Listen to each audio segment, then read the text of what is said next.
नमस्ते दोस्तों, एक बार फिर से आप सभी का हमारे चैनल में बहुत बहुत स्वागत है। तो चलिए आज की वीडियो शुरू करते हैं। यदि आपको हमारी रेसिपी पसंद आती है तो प्लीज एक लाइक भी जरूर कर दें। आज हम बना रहे हैं कच्ची कैरी यानी कि कच्चे आम की बहुत ही स्वादिष्ट झटपट बनने वाली खट्टी मीठी आम की चटनी। इस चटनी को बनाने के लिए ना तो हमने किसी कलर का इस्तेमाल किया है और ना ही सिरका का। सिर्फ घर के मसालों से बहुत ही स्वादिष्ट चटपटी मसालेदार चटनी बनकर तैयार हो जाती है। इसे एक बार बनाकर साल भर स्टोर करके आप खा सकते हैं। तो चलिए फटाफट से देख लेते हैं कि इस चटनी को हमने किस तरह से बनाकर तैयार किया है। कच्ची कैरी की खट्टी मीठी चटपटी चटनी बनाने के लिए हमने यहाँ पर 1 केजी कच्ची कैरी ले ली है। इन दिनों मार्केट कच्ची कैरी से भरे पड़े हैं, तो आप भी इसका फायदा उठाएं। कच्ची कैरी खाना बहुत ही ज्यादा फायदेमंद होता है स्वास्थ्य के लिए। अब सबसे पहले कच्ची कैरी को अच्छे से धो लीजिए। धोने के बाद एक साफ कपड़े से पानी को अच्छे से पोंछकर सुखा लीजिएगा। पानी नहीं होना चाहिए। अब इस तरह से छील लेना है।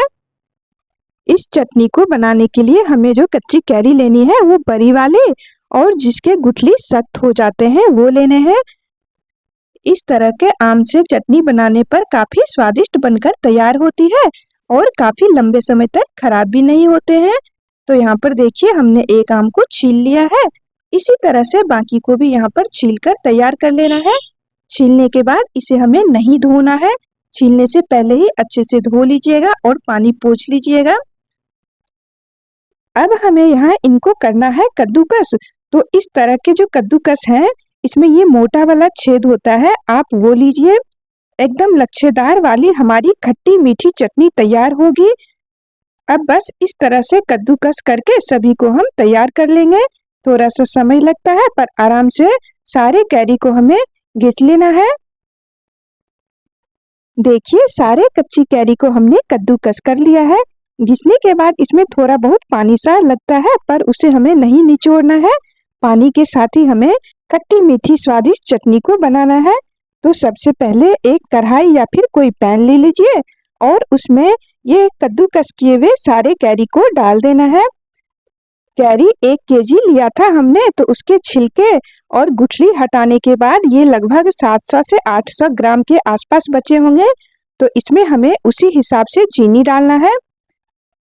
इस चटनी को बनाने के लिए मैं चीनी और गुड़ दोनों का इस्तेमाल कर रही हूँ। तो 500 ग्राम हमने यहाँ पर चीनी डाला है और 250 से 300 ग्राम के आसपास ये गुड़ होंगे। तो गुड़ को पहले छोटे छोटे टुकड़ों में कर लीजिएगा। हमने पहले ही काट के रखे थे तो वो चिपक गए हैं सारे। इस चटनी को आप चाहे तो सिर्फ गुड़ में बना सकते हैं या फिर सिर्फ चीनी में भी बना सकते हैं। हम यहाँ पर दोनों चीजों को मिला के बना रहे हैं। तो सबसे पहले गुड़ और चीनी को अच्छे से मिलाकर थोड़ा सा पिघल जाने दें और जब थोड़ा सा पिघल जाए आधे घंटे बाद हमने गैस पर रखा है और देखिए चीनी और गुड़ पिघलना शुरू हो चुका है। गैस का फ्लेम बिल्कुल लो रखिएगा। धीमी आंच पर हमें चलाते हुए इसे पकने देना है। तो यहाँ पर आप देख सकते हैं गुड़ और चीनी पूरी तरह से पिघल गया है। अब इसे हमें धीमी आंच पे ही 7 से 8 मिनट पकाना है, जब तक इसमें जो ये पानी देख रहे हैं ये पानी बिल्कुल सूख न जाए। लगभग 7 से 8 मिनट कच्ची कैरी को धीमी आंच पर पकाते हुए हो गया है और यहाँ पर देख सकते हैं जो भी पानी इसमें था वो सारा सूख चुका है। तो अब हम इसमें डाल रहे हैं आधा छोटा चम्मच काला नमक, साथ ही इसमें जाएगा आधा छोटा चम्मच कश्मीरी लाल मिर्च, साथ ही थोड़ा सा तीखा वाला लाल मिर्च भी डाल दी हूँ और यहाँ पर 1/4 छोटा चम्मच हल्दी का पाउडर डाल दीजिए और साथ ही यहाँ पर आधा छोटा चम्मच सफेद नमक भी डाल दी हूँ। सभी मसालों को बढ़िया से मिला लीजिए और 1 से 1.5 मिनट और पकने दीजिए। तो इसे हमें इसी तरह का रखना है, इससे ज्यादा हमें नहीं सुखाना है। इस कैरी की चटनी को थोड़ा सा हाथ में लेकर देखें, हल्का सा चिपचिपा सा होने लगे तो ये बनकर तैयार हो गई है। चटनी को गैस पर से हमने हटा लिया है और यहाँ पर चटनी का टेस्ट बढ़ाने के लिए हमने यहाँ पर पचफोरन लिए हैं। इसमें आधा चम्मच सौंफ, आधा चम्मच मेथी दाना, आधा चम्मच अजवाइन, 1 चौथाई छोटा चम्मच कलौंजी और आधा चम्मच जीरा ली हूँ। सभी को इस पैन में डालकर हमें भून लेना है। तो इसके साथ हमें कलौंजी को नहीं डालना है। अब धीमी आंच पर थोड़ी देर हमें भून लेना है। जब मसाले में से बहुत ही अच्छी खुशबू आने लगे तो ये भुनकर तैयार हो जाते हैं। 1 से 1.5 मिनट इस मसाले को भूनने में लगेंगे। तो देखिए यहाँ पर हमने निकाल लिए हैं और ये कलौंजी को भी हमें थोड़ा सा भून लेना है, लगभग 15 से 20 सेकंड के लिए धीमी आंच पे ही। कलौंजी भी भून गया तो इसे भी हम अलग निकाल कर रख लेते हैं और ठंडा होने देते हैं। जब ये भुने हुए मसाले पूरी तरह से ठंडा हो जाए तो इसे हमें कूट लेना है। इसके साथ हमें कलौंजी को नहीं डालना है। चटनी का टेस्ट बढ़ाने के लिए 4 हरी इलायची को भी हमने डाल दिया है और सभी को बढ़िया से कूट लेना है। इन सभी मसालों का हमें दरदरा सा पाउडर तैयार करना है। तो देखिए इस तरह से अब इन मसालों को हमें चटनी के ऊपर डाल देना है।